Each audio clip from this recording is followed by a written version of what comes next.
उपस्थित विराजमान मेरे साथी अधिकारी कार्मिक, आज के इस समारोह में समाज की गौरवशाली प्रतिभाएं और सभी उपस्थित समाज के गणमान्य लोग, आप सबको मेरा नमस्कार। एबल्स जैसा कि नाम से ही विदित होता है, ये समाज के कार्मिकों का एक ऐसा संघ है जिन्होंने समाज को सर्वांगीण विकास करवाने की दिशा में एक सुनिश्चित दिशा में प्रयासों को संकलित करने की जो एक सभा का नाम है, जिसमें समाज के गणमान्य विभिन्न सेवाओं में कार्यरत समाज बंधु एक ऐसे प्रयास की ओर बढ़ रहे हैं जिसमें मुझे लगता है कि पुष्कर अधिवेशन से इसकी शुरुआत हुई और उसके बाद जबलपुर, उदयपुर और अभी चौथा अधिवेशन आज जयपुर में हो रहा है। ये खुद अपना आप में एबल्स के प्रयासों की सफलता को दर्शा रहा है कि प्रथम अधिवेशन से चतुर्थ अधिवेशन तक अनवरत रूप से हम एक इस दिशा में आगे बढ़ रहे हैं कि समाज शिक्षा के क्षेत्र में कुछ करेंगे। एबल्स के द्वारा शिक्षा के ही नहीं अपितु सामाजिक विकास को भी ध्यान में रखते हुए कई प्रकार की पहलें की गई है। समाज के बारे में अगर बात करें, पिछले 2-2.5 साल का मेरा राजस्थान प्रशासनिक सेवाओं में मेरा समय रहा है और प्रशासनिक सेवाओं में एसडीएम के रूप में मेरी पहली पोस्टिंग बाड़मेर में हुई थी, उसके बाद पिंडवाड़ा सिरोही में, और अभी कुछ दिन पहले ही एसडीएम जयकरण बियावर, जो पहले पाली का पार्ट था, अभी बियावर जिले में है, वहाँ मेरी पोस्टिंग हुई। प्रशासनिक सेवाओं की एक खूबसूरती है कि सेवाओं में रहते हुए विभिन्न प्रकार के समाज, विभिन्न प्रकार के भांति भांति के लोगों के साथ एक इंटरेक्शन करने का मौका मिलता है, उनको बहुत नज़दीकी से देखने को मिलता है।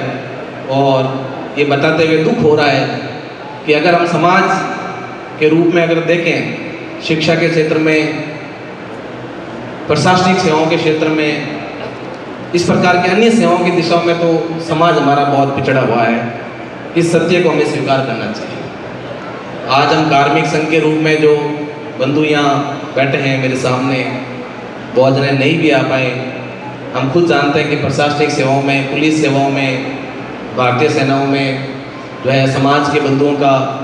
कितना पार्टिसिपेशन है, कितनी भागीदारी है। और निश्चित रूप से ये हमारे लिए एक सोचनीय विषय होना चाहिए कि हम समाज को किस प्रकार से आगे बढ़ाएं कि इन सेवाओं में भी अपना प्रतिनिधित्व हो। निश्चित रूप से समाज में एबल्स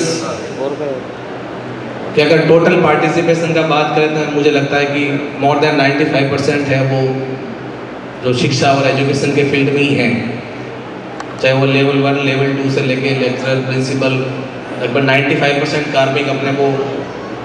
एजुकेशन फील्ड में मिलेंगे, जो कि बहुत अच्छी बात है।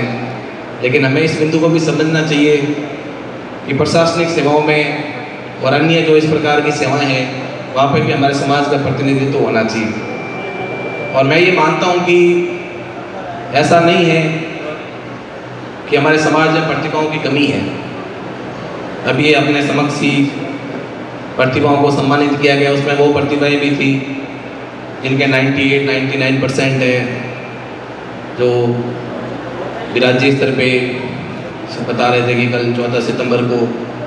हिंदी में 100/100 मार्क्स लेके आए अदिति, उनको सम्मानित किया गया। प्रतिभाओं की कमी नहीं है, लेकिन प्रतिभाओं को एक सही मंच देना, एक सही गाइडेंस देना, सही मेंटरिंग करना, उस प्लेटफॉर्म की एक कमी पहले थी। और अभी मैं मानता हूँ कि इस प्रकार का एक एक्टिव प्लेटफॉर्म जो है, हमें इस दिशा में आगे बढ़ना चाहिए। विजय जी जामडोली जी, उनके द्वारा एक लकारा समाज के शैक्षणिक विकास के लिए एक व्हाट्सएप ग्रुप बनाया गया है। अभी मेरी इनसे चर्चा हो रही थी, लगभग 1000 उसमें समाज के बच्चे जुड़े हुए हैं। तो निश्चित रूप से एक जोरदार तालियां विजय जी के लिए हो जाए। कि उन्होंने इस प्रकार का एक मंच बना के इस दिशा में आगे बढ़ने का एक प्रयास किया। इंग्लिश में कोट भी है कि journey of 1000 miles start from a single step. हजारों मील की जो एक दूरी है, जर्नी है, उसके लिए भी अपने को एक कदम उठाना पड़ता है। विजय जी के द्वारा किया गया प्रयास, एबल्स के द्वारा प्रतिभाओं को सम्मानित करने के लिए किया गया प्रयास, इस प्रकार के जो प्रयास किए जा रहे हैं, मैं मानता हूं कि आने वाले दिनों में हमें एक बहुत अच्छा रिजल्ट हमें देखने को मिलेगा। साथ ही मानते हैं कि समाज के अगर हम एकीकरण की बात करें तो बहुत प्रकार की हमें विभिन्नताएं, बहुत प्रकार की हमें मतभेद देखने को मिलते हैं। छोटा समाज है, मैं अक्सर ये कहता हूँ कि अगर पूरे भारत में ओबीसी की अगर जनगणना करवाई जाए तो लकारा समाज है वो सबसे छोटा समाज होगा संख्या के हिसाब से। समाज छोटा है लेकिन उसके बावजूद जो मतभेद है वो बहुत ज़्यादा है। मैं ज़्यादा, मुझे समय नहीं रहा, मैं पहले नेवी में था और उसके बाद बीएसएफ में असिस्टेंट कमांडेंट था, तो बहुत ज़्यादा समय मेरे को सोशल जो प्रोग्राम्स या इस प्रकार से समाज से जुड़ने का अवसर नहीं मिला, लेकिन बहुत कम समय में जो भी अवसर मिला उसमें मैंने ये चीज़ देखी। और जो बंधु यहाँ बैठे वो भी इस चीज़ को एक्सेप्ट करेंगे कि मतभेद है और विविधता में जो एक एकता होनी चाहिए वो नहीं है। छोटा समाज है फिर भी एकता का अभाव है। बट मैं ये मानता हूँ कि एबल्स के रूप में जो इसकी शुरुआत हुई है वो समाज को एक एकता की दिशा की तरफ ले जाने की शुरुआत है। और ये एक बहुत बड़ी उपलब्धि है कि हम चाहे किसी भी प्रकार की सेवा में हैं, चाहे हम राजस्थान से, एमपी से हैं, यूपी से हैं, हरियाणा से हैं, समाज बंधु आए हुए हैं, सभी मिलके एक डेकोरम मेंटेन करते हुए समाज को किस प्रकार से अपन उन्नति और प्रगति की दिशा में लेके जा रहे हैं, इसके बारे में हम विचार कर रहे हैं और ये बहुत अच्छी चीज़ है। अदरवाइज अक्सर ये सुनने में आता है कि समाज में वो कोई प्रोग्राम हुआ था और वहाँ पे इस प्रकार का मतभेद हो गया, आपस में ही मनमुटाव हो गया। ये चीज़ देखने को यहाँ नहीं मिलती है और ये इसकी बहुत बड़ी उपलब्धि है। और मुझे आशा नहीं, अभी तो पूर्ण विश्वास है कि एबल्स के रूप में, जैसा कि इसका मोटो है, एबल्स बिकॉज वी आर एबल, हम समाज के थिंकिंग ब्रेन हैं। अगर हम शरीर की बात करें तो अगर ब्रेन नहीं हो, तो कई बार कहते हैं कि ब्रेन डेड हो गए, शरीर में तो कहीं भी खरोच नहीं है लेकिन ब्रेन डेड हो गए। तो ब्रेन जो है वो चाहे शरीर हो या समाज हो, हम जो लोग यहाँ बैठे हैं या एबल्स के जो बंधु यहाँ नहीं भी है, जैसे भास्कर जी लक्ष्कर यहाँ नहीं है आज, कि और भी ऐसे अपने समाज बंधु हैं जो अपनी सरकारी ड्यूटी की वजह से या कुछ इस प्रकार की एक्जिजेंसीज रही जिसकी वजह से नहीं आ पाए।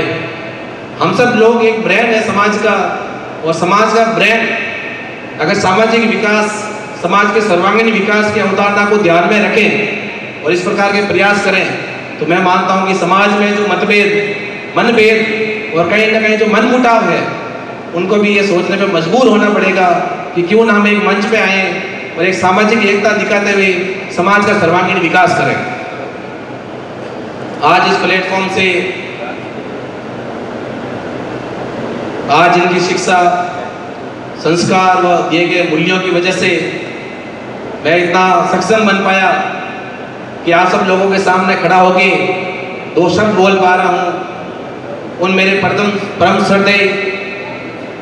परम आदरणीय स्वर्गीय पिताजी श्री मनोहर लाल जी की स्मृति में इस मंच से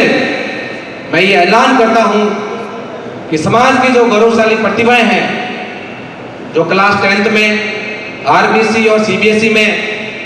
समाज की जो प्रतिभाएं स्टेट में जिनके मार्क्स सबसे ज़्यादा आएंगे, टॉप करेंगे, उन प्रत्येक विद्यार्थी को 11,000 की स्कॉलरशिप दी जाएगी। इसके साथ ही स्वर्गीय पिताजी की स्मृति में मैं ये भी घोषणा करता हूँ, क्योंकि प्रशासनिक सेवाओं की अपन बात करते हैं, एक्सेप्ट करते हैं कि वो सेवाएं सर्वश्रेष्ठ हैं सरकारी सेवाओं में, उन प्रशासनिक सेवाओं में समाज के प्रतिभाओं की भागीदारी बढ़े। इसके लिए जरूरी है कि क्लास 12 के बाद ही जो आरएस की, आईएएस की एक फाउंडेशन और उसके बाद प्री कम मेंस का जो टोटल 4 साल का कोर्स होता है, उस 4 वर्ष के कोर्स में 12th में science mathematics, science biology, commerce और आर्ट्स, इन चारों स्ट्रीम में समाज के जो टॉपर्स हैं उनको 4 वर्षीय निःशुल्क कोचिंग की व्यवस्था परम श्रद्धेय मेरे स्वर्गीय पिताजी की स्मृति में करवाई जाएगी। वो प्रतिभाएं ऑनलाइन करें तो ऑनलाइन भी कर सकती है और ऑफलाइन चाहे तो ऑफलाइन भी कर सकती है। वो अपने खुद के सहूलियत के हिसाब से देखें, प्रतिभाओं की नहीं। मैं मानता हूं कि अगर समाज में ऐसी प्रतिभाएं हैं जिनको ये लगता है कि उनमें करने का जज्बा है, लेकिन आर्थिक विषम परिस्थितियों की वजह से मार्क्स कम है, लेकिन आर्थिक विषम परिस्थिति की वजह से वो कर नहीं पा रहे हैं, करने का जज्बा है, उन प्रतिभाओं के लिए भी किसी भी प्रकार की आर्थिक मदद या इस प्रकार की कोई कोचिंग में अगर व्यवस्था करवाने की जरूरत पड़ी, उनके लिए भी मेरे दरवाजे हमेशा खुले मिलेंगे। आज एबल्स के चतुर्थ अधिवेशन में लखारा समाज की प्रथम लखारा गौरव सम्मान से सम्मानित और समाज का गौरव बढ़ाने वाले अमर शहीद मुकेश जी को भी मैं याद करना चाहूँगा और उनके चरणों में पुष्प अर्पित करना चाहूँगा, श्रद्धांजलि देना चाहूँगा कि जिन्होंने अपने प्राणों की आहुति इस देश के लिए, हम लोगों के लिए दी है कि हम आज यहाँ पे शांति के साथ बैठ के, हम ही नहीं इवन पूरे देश में, पूरे राज्य में, सभी जगह लोग शांति से रह सकें, बैठ सकें, बात कर सकें, घूम सकें। अपने मौलिक अधिकारों की रक्षा के लिए मुकेश जी के द्वारा अपने प्राणों की आहुति देना एक परम बलिदान की बात है और लखारा समाज का प्रथम इस प्रकार का गौरव होना और उसके लिए एबल्स के द्वारा सम्मानित करना, मैं मानता हूँ कि हमारे लिए बहुत गौरवान्वित करने वाला पल है। आज के इस अधिवेशन में द्वितीय लखारा गौरव सम्मान से सम्मानित होने वाले, समाज के लिए हमेशा तत्पर रहने वाले, विभिन्न प्रकार के सामाजिक सरोकारों के द्वारा समाज बंधुओं की सहायता करने वाले मुख्यमंत्री कार्यालय में ओएसडी श्री प्रेमचंद जी सोलंकी को भी मैं बहुत बहुत धन्यवाद और बधाई देना चाहूँगा कि उनके द्वारा सामाजिक सरोकार से हमेशा समाज को उन्होंने लाभान्वित किया है। अपनी एक प्रोएक्टिव और समाज को सहायता करने वाली सोच के द्वारा समाज बंधुओं को जो किसी भी प्रकार की उन्होंने जो अभी तक हेल्प करी है, उसके लिए मैं उनको धन्यवाद ज्ञापित करना चाहूँगा। साथ ही एबल्स की कोर कमेटी, एबल्स के जो आयोजन करता है, जिन्होंने आज का ये भव्य प्रोग्राम बहुत शानदार तरीके से, बहुत व्यवस्थित तरीके से, बहुत वेल प्लान तरीके से, सिस्टमेटिक तरीके से करवाया, उसके लिए भी मैं बहुत बहुत धन्यवाद देना चाहूँगा, उनको बधाई देना चाहूँगा। मेरे अग्रज भ्राता कैलाश जी आज के शानदार हमेशा करते हैं और आज भी तो शानदार मंच संचालन उन्होंने किया, उसके लिए भी मैं उनको धन्यवाद देना चाहूँगा, बधाई देना चाहूँगा। और अंत में समाज की गौरवशाली प्रतिभाएं जिस क्षेत्र में, विद्या के क्षेत्र में, शिक्षा के क्षेत्र, खेल के क्षेत्र में उनकी उपलब्धियों के लिए तो उनको सम्मानित किया गया, उसके लिए मैं उनको बधाई देना चाहूँगा और उनके उज्जवल भविष्य की कामना करता हूँ कि 10th 12th और ब्रॉन्ज और सिल्वर से भी आगे शिक्षा और खेल दोनों क्षेत्र में वो समाज का ही नहीं अपितु पूर्ण देश का भी नाम रोशन करेंगे। इन्हीं सब शुभकामनाओं के साथ प्रतिभाओं को उनके उज्जवल भविष्य की कामना, एबल्स के द्वारा इस मंच पे मुझे बुलाया गया, सम्मानित करने और होने का अवसर प्रदान किया गया, इसके लिए भी मैं एबल्स की कोर कमेटी और आप सभी समाज बंधुओं का बहुत बहुत धन्यवाद ज्ञापित करना चाहूँगा। इन्हीं सब शुभकामनाओं के साथ जय हिंद, थैंक यू।